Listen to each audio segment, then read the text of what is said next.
Idukki engineering college വിദ്യാർത്ഥിയും SFI നേതാവുമായിരുന്ന ധീരജ് രാജേന്ദ്രനെ കുത്തിക്കൊലപ്പെടുത്തിയ കേസിൽ പുതിയ സ്പെഷ്യൽ പ്രോസിക്യൂട്ടർ ചുമതലയെടുത്തു.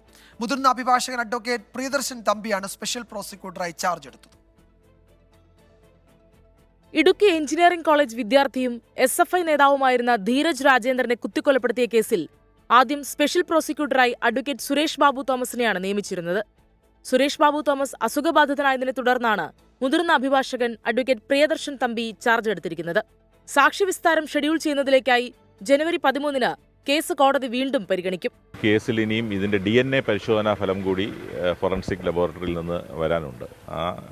അതിനുവേണ്ടി കോടതി അത് എത്രയും വേഗം എത്തിക്കണമെന്ന് ആവശ്യപ്പെട്ടിട്ടുണ്ട്. അത് വന്നാൽ ഉടൻ തന്നെ ഈ കേസിൻ്റെ വിചാരണ നടപടികൾ എത്രയും വേഗം തുടങ്ങും.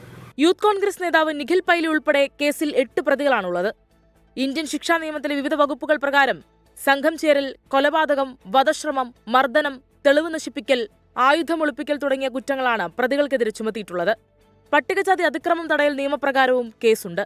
ധീരജിനൊപ്പം ആക്രമിക്കപ്പെട്ട അഭിജിത്തും അമലും ഉൾപ്പെടെ 159 സാക്ഷികളെ വിസ്തരിക്കുന്നതിനോടൊപ്പം 5000-ഓളം പേജുകളുള്ള രേഖകളും കോടതി വിചാരണാവേളയിൽ പരിശോധിക്കും. 24 ഇടുക്കി.